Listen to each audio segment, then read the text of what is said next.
All right, so now we're actually going to start talking about more of the derivative. I've been talking about slope of a tangent line, but actually, as you will see as I go through this slide of notes, that's actually what derivative is. Derivative is just the name for the slope of the tangent line of a function. Okay, so let's look at this part of it here. Don't worry about this just yet. The only difference in this and what we were using just a few minutes ago is I actually have an X here and here instead of having a C.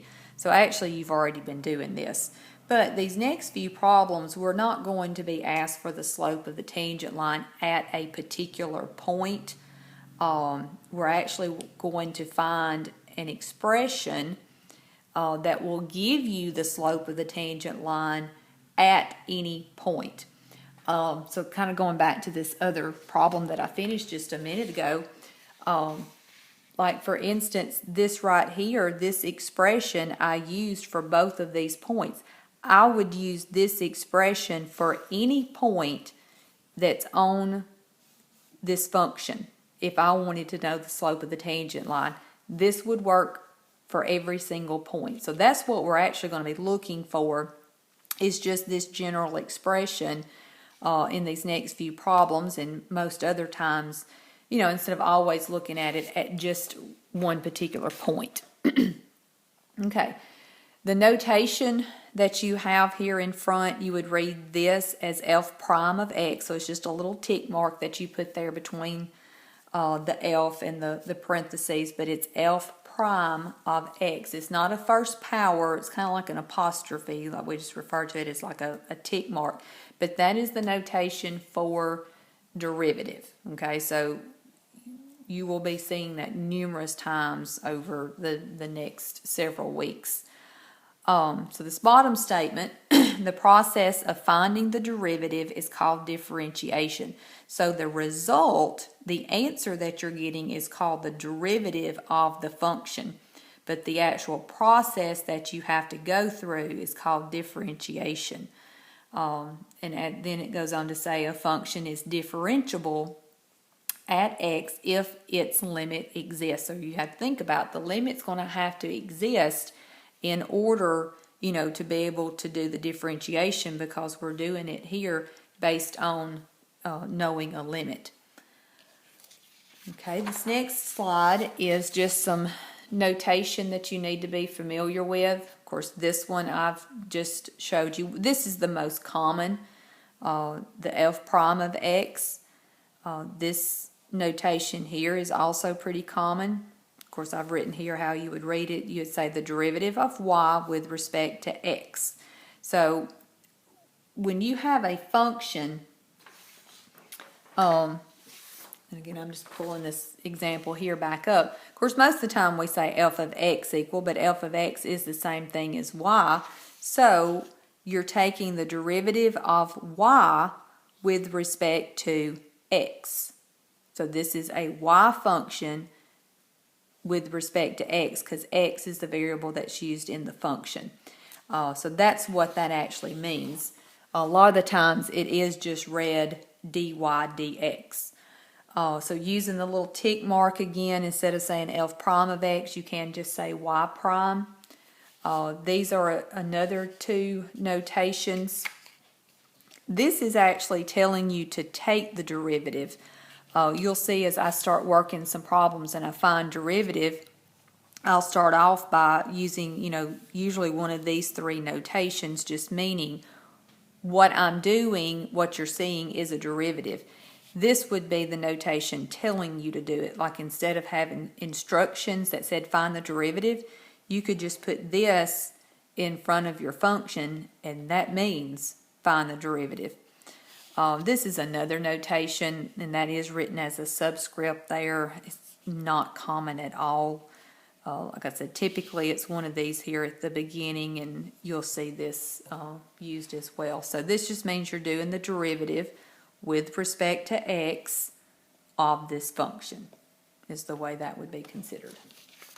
Okay, So here's just an example, and like I said, really this is just doing the same thing that we've already been doing, but we're just going to leave it in terms of x instead of going with terms of c. All right, so our function is 3x squared minus 4x. So we have the limit as delta x approaches 0. Now remember, this is my definition.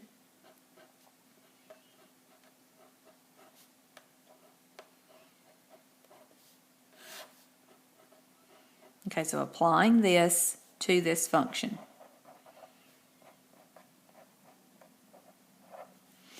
Okay, so first of all, I've got to substitute x plus delta x into this function. So I'd have 3 times x plus delta x squared minus 4 times x plus delta x. Okay, then I've got to subtract from that f of x. So that just means you replace x with x. So therefore it doesn't change. F of x is just your original function. So now just subtract 3x squared minus 4x, and that's all divided by delta x. Okay, so now doing our simplifying. Okay, you can't distribute your 3 yet because this is to the second power, so we need to write this down twice and FOIL it out. So you're going to have x squared plus x delta x plus x delta x plus delta x squared. Okay, distribute the negative 4. And then distribute the minus.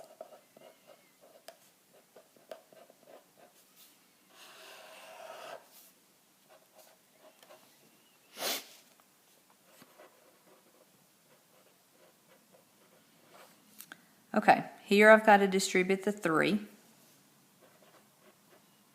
Okay, let's do two things. If I combine this together, I'll just write it above it. If I combine these two, I would have a 2x delta x. But then I'm going to distribute the 3, so therefore I'm going to have a 6x delta x. Okay, then I would have plus 3 delta x squared. Okay, let's go ahead. We can just go ahead and say, okay, this one and this one are gone.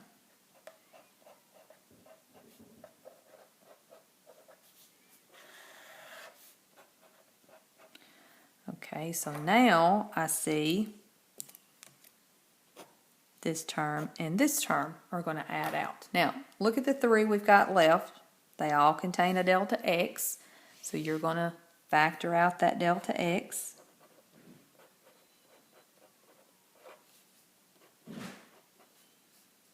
So I'm left with 6x plus 3 delta x, because there's 2 of them, you still got 1 left, minus 4. So now the delta x is canceled.